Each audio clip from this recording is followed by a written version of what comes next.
معشوق جان به بهار آغشته منی که موهای خویشت را خدایان در سینه‌ام می‌ریزند و مرا خاک می‌کنند.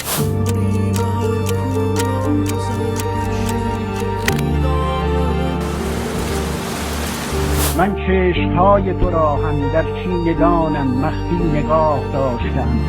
نحرم کنند اگر همه می‌بینند که تو نگاه گلوگاه پنهانی من.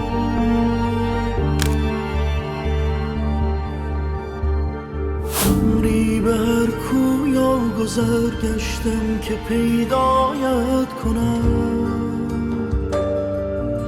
اکنون که پیدا کردم بنشین تماشایت کنم. بنشین که با من هر نظر با چشم دل با چشم سر،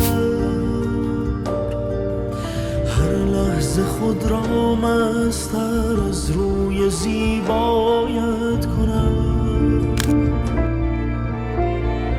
اگر تو مرا نبینی، اگر تو مرا نخوابانی، من هم نمیبینم، من هم نمیخوابانم.